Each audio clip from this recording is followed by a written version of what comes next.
අපි අද හදන්න යන්නේ පැස්ටා කොත්තුවක්. පැස්ටා වලින් රස කොත්තුවක් තමයි හදන්න යන්නේ. ඔව් මේ පැස්ටා කොත්තුව හදන්න කලින් මම මේකට ඕන කරන දේවල් ටික මුලින්ම කියන්නම්. මේ පැස්ටා කොත්තුව හදන්න මුලින්ම අරගෙන තිනවා මම පැස්ටා ග්‍රෑම් 150ක් විතර මේ වගේ තම්බගෙන අරන් තිනවා. මේ පැස්ටා ටික තම්බ ගන්නකොට මතක ඇතුව වතුරට ලුණු ටිකක් එකතු කරගෙන පැස්ටා ටික තම්බ ගන්න ඕන. ඒ වගේම මේ පැස්ටා කොත්තුව හදන්න මේකට තියෙන වෙනම පැස්ටා జాතියක් ෆෙටුක්සින් කියන පැස්ටා එක. මේ පැස්ටා එක ඔයාලට ගන්න පුළුවන් නම් කොත්තු වගේම කෑලි කපාගෙන මේක හදා ගන්න පුළුවන්. ඒ පැස්ටා එක නැතුණාම කියලා ගැටලුවක් නැහැ. මොකද මමත් අරන් තියෙන්නේ මේ පැස්ටා එක නෙමෙයි. මොකද මේ දවස්වල මටත් මේ ෆෙටුක්සින් කියන පැස්ටා එක හොයාගන්න බැරි වුණා. ඒක නිසා සාමාන්‍ය පැස්ටා එකක් තමයි මමත් අද අරගෙන තියෙන්නේ. ඔයාලට මම කියපු පැස්ටා జాතිය හොයාගන්න පුළුවන් නම් මේක හොඳට තව හදාගන්න පුළුවන්. මේකට මේ සාමාන්‍ය පැස්ටා පාවිච්චි කරා කියලා රසයේ කිසිම වෙනසක් වෙන්නේ නැහැ.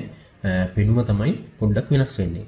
අර ෆෙටුක්සින් කියන පැස්ටා එක හොයාගන්න පුළුවන් නම් ඔයාලට කොත්තු කෑලි වගේම පෙනුමට හදාගන්න පුළුවන්. තව ඊළඟට මම අරගෙන තියෙනවා බිත්තර දෙකක් ගසාගෙන අරගෙන තියෙනවා. ඒත් එක්කම තව මේකට උයාගත්තු කුකුල් මස් ටිකක් මේ වගේ කෑලි කඩාගෙන අරගෙන තියෙනවා. තව කුකුල් මස් ග්‍රේවි ටිකක් පොඩි ටිකකුත් මේ වගේ අරගෙන තියෙනවා.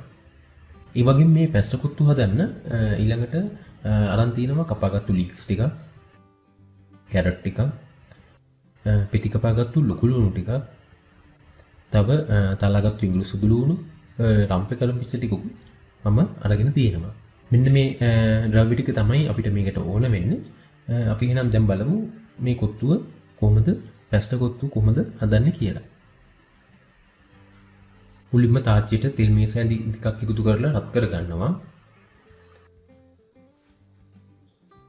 මේ තෙල් ටික හොඳට රත් වුණාට පස්සේ මේකට මුලින්ම ගසාගත්තු බිත්තර දෙක එකතු කරගෙන බිත්තර කෑලි ඉන්න මේ ටිකක් වෙලා බෙද ගන්න.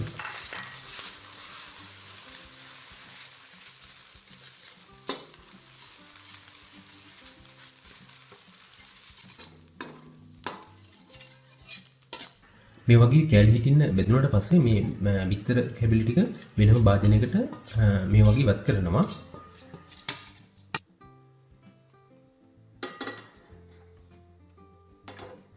ඊළඟට තාච්චියට තව තෙල් මේස ඇඳි 3ක් එකතු කරගෙන රත් කර ගන්නවා.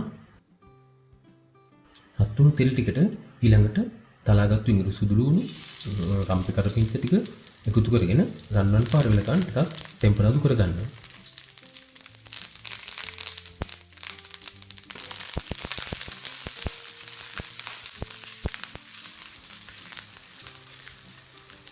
ගොඩක් වෙලා ටෙම්පරාදු කරන්න එපා. සුදු ලුණු ටික කර වෙලා යනකම් සාමාන්‍ය රන්වන් පාට වෙනකම් ටෙම්පරාදු කරගත්තා නම් ඇති. ඊළඟට මේකට පිටි කපාගත්තු ලුණු ටික උත් කරගෙන ඒක ටිකක් ටෙම්පරාදු කර ගන්නවා.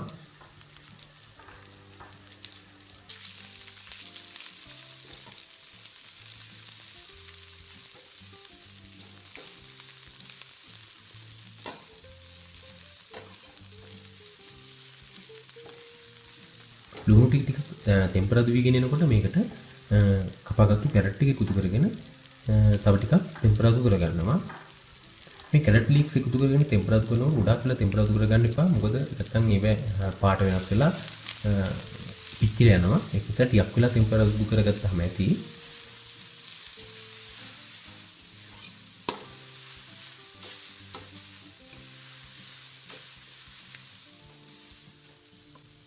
මේ වගේ කැරට් ටික ටෙම්පරාදු වුණාට පස්සේ ඒකට තව කපාගත්තු ලීක්ස් ටිකක් එකතු කරගෙන විනාඩියක් විතර පොඩ්ඩක් ටෙම්පරාදු කරගත්තා නම් ඇති.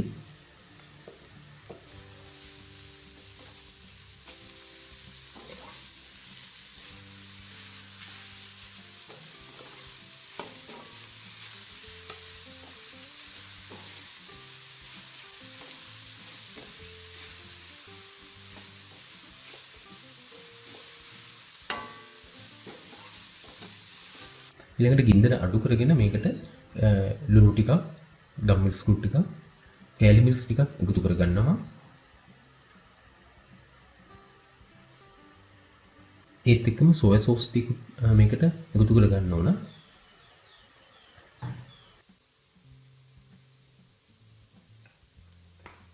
මේ ටික එකතු කරලා ඊළඟට මේ ටික ටිකක් කලවම් කර ගන්නවා.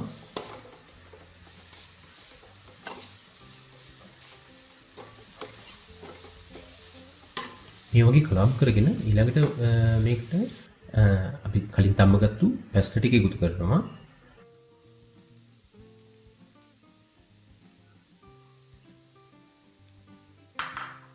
ඊළඟට අපි උයාගත්තු කුකුල් මස් ටික මේකට එකතු කරගෙන කුකුල් මස් ග්‍රේවි ටිකක් නැත්නම් හොදි ටිකක් මේ වගේ එකතු කරගෙන මේක හොඳින් කලවම් කරගන්න ඕන. මේ කලවම් කරනකොට ගින්දර ටිකක් වැඩි කරගෙන කලවම් කරගන්න.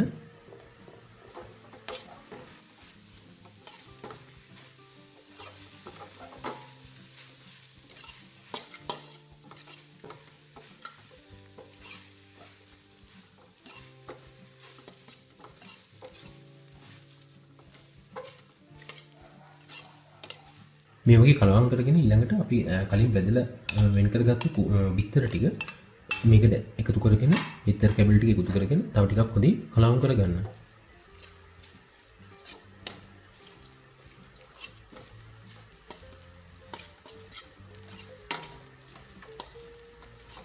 මේ වෙලාවේදී ලුණු රස බලලා ලුණු මදි වගේ නම් තව ලුණු ටිකක් එකතු කරගෙන කලවම් කරගන්න පුළුවන්. හරි එහෙනම් මේ අපි පැස්ටා කොත්තුව හදලා ඉවරයි දැන්. මේ තියෙන්නේ පැස්ටා කොත්තුව.